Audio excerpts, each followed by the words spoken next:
What's up, guys? Welcome to spoiler season. We're back again. I'm so excited. Joey is clearly excited.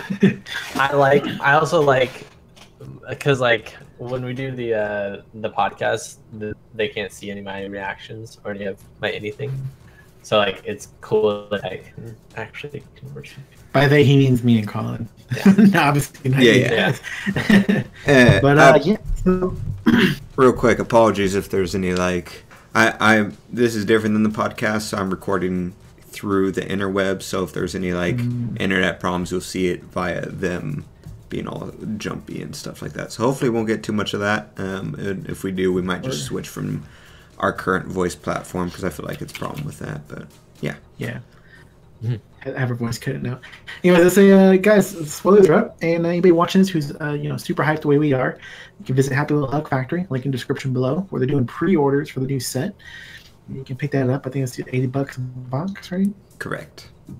So link in the description below. You help support the channel and everything that we do here. And yeah, spoilers. Yeah. So You ready? yeah.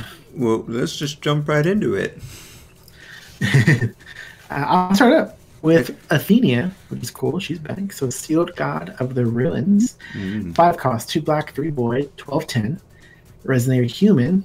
Enters your opponent banishes a Resonator. If they don't, they banish a Magic Stone. Oh, That's pretty cool. that's kind of cool. Look at that. 5 cost, Ooh, 12/10. that's awesome. And your opponent Get out of here, banishes. Jake. Oh, that's nice. When this card is put into a graveyard from the field, your opponent banishes a non-J-Word entity. Oh, That counts as a stone too, which is pretty crazy. wow. So entities, anything in the field they control, clearly not the J-Willer though. And But they can also banish an triggers- hold addition on, as hold well. on. Wait, hold on. What? So additions, resonators, or stones. Essentially what That double triggers if you get her from the graveyard to the field. Like her entry ability will trigger, and then the second one will trigger. So they'll have to banish a resonator or a stone, and then they'll have to banish a non-jailer entity if you bring her from the graveyard. from the graveyard. Yeah, what do you because mean? Put into Because she enters the graveyard. field, her entry ability activates, right. and then her second ability activates when this card is put into graveyard from the field. So both of them are activating when she comes from the graveyard. Does that make sense? No. How? So she's just chilling in the graveyard. I'm playing the Right. game, and I have a way to bring her from graveyard to play. Right. So she That enters the triggers field. how? She enters the field, right? How does Triggers her from enter your the ability. graveyard effect trigger from her entering the field? She's put into a graveyard from the field. Yeah. So when she dies she and goes gets to the that effect. graveyard, that triggers. So how does that trigger again? Oh. Into a graveyard. Oh, okay. No. I was reading that wrong. I was reading that backwards. Anyways, so pretty cool card. And then she also has another ability, Oscar. So she has activate, and it says resonators your opponent controls gain -2/-2 until end of turn. Ooh. If there are 4 or more runes revealed from your rune area, resonators your opponent controls gain -4/-4 instead.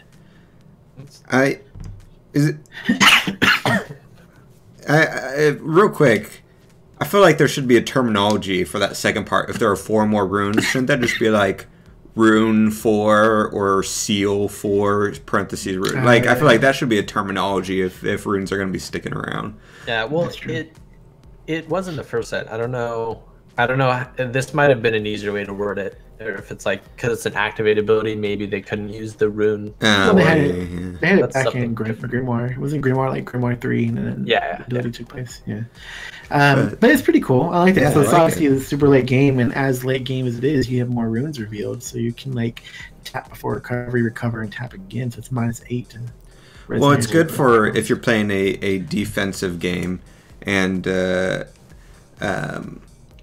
you sort of like, for example, maybe you're playing against IU, who judgments turn 1 or 2, and you're able to defend long enough, and then you put this out. If you put this out against an IU, then they're donezo because they can't play anything. They only have 1 or 2 stones flipped, and so you just put her out, and then you kill her, and your opponent doesn't have any resonators most likely on the field to banish, so they got to banish another stone or something like that. Honestly, I feel like this is even like is gonna be like Time Spinning Witch is gonna want to play this on top of all of their Mosasaurus and stuff. Yeah. maybe. I like because the name I like Colin's Pandas and that gem guy. He's like a 1/1. Be great to destroy it. He puts into play. I see what you're saying for the top ability. Yeah. Yeah, I mean, if that's your end goal with this card, then I'm That's fine. all I want is to make Khan's time harder. Okay. Also, the gem out is 1/4, so you'd have to have the 4 runes revealed. I really do like her though. I probably have that. All right, her, so her, A most terrible awakening for me and this world. Let's gotta read the flavor text. I got the next one. Next up, we got Dragon Zombie. This is a 4-cost 6/6 dragon/zombie. Enter. Target resonator gains -6 to end of turn. This isn't good, is it? he sucks. Yeah, he sucks. I mean, that sucks. I was super hyped because I saw the art. The zombie stuff's pretty good. Like, I'm pretty sure you can you bring this back with that run rune, Oscar? That lit Yeah. ones? Yeah, zombie. Does it Wait, go... zombie. Wait, what? The rune, but the rune grabs a 2-cost. It's 2 costs, yeah. Oh, it's a 2-cost zombie. No, I got excited because at first, because I just saw Dragon Zombie. In my old Yu-Gi-Oh deck was dragons and zombies, and it had zombie dragons in it. So I was like, zombie dragon! Now I'm sad. I don't think this is bad. Fuji can grab this with his 4-cost or less dragon. Yeah, this is what I would aim for. Terrible. I'm saying. You can't even target a J ruler. If it was target J/resonator, at least it could be kind of decent. It's weird that it could only target a resonator. It's just draft stuff. Because then he could just kill Scarlet and stuff. Yeah, but flavor. Lost in jealousy, its heart and wings have long since given into darkness. Apparently it was not for his benefit, but oh well. Like, let's cover why he's not flying in the flavor text. Yeah, they're like, no, he's a dragon, but he can't fly. Joey, go ahead. Orchard of the Immortals. It's 3 black, 3 darkness will. Addition, Ancient Ruins. That's interesting. Whenever a non-token resonator is put into a graveyard from the field, put a fruit counter on this card. Okay. Remove 3 fruit counters from this card. Put a 800/800 Darkness Lich resonator token into the field.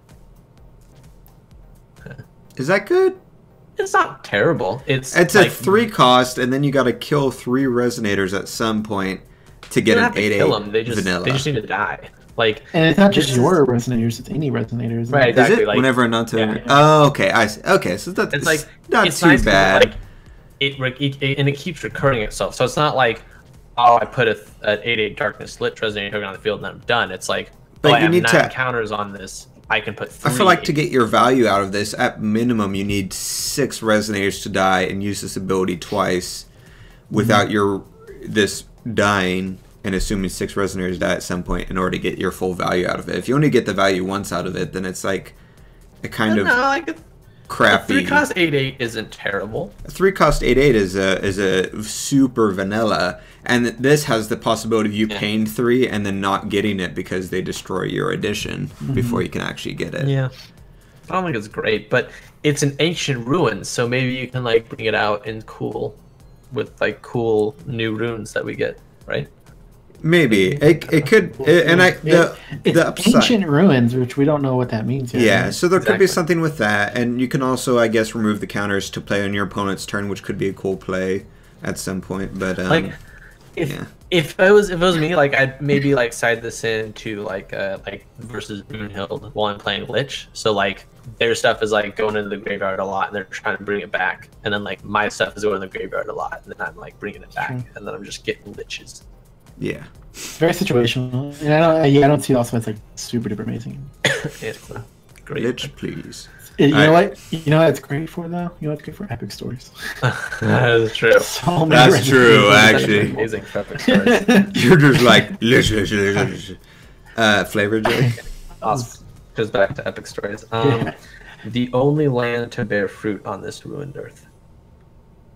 Okay, cool. So now we have Ruined Earth, which is a 5-cost chant/rune with a divinity of 2. You may pay 1 void less to play this card from a ruined area. This is what we had kind of spoiled for us earlier. Destroy target magic stone. Resonators your opponent controls gain -4/-4 until end of turn. Right. Okay. Yeah, this is one that we had spoiled a while back. Yeah. Yeah, we had first, I think, seen the Italian version, and then with rough translation and concept, I think it just doesn't specify special magic stone, but no, it's just straight up magic stone.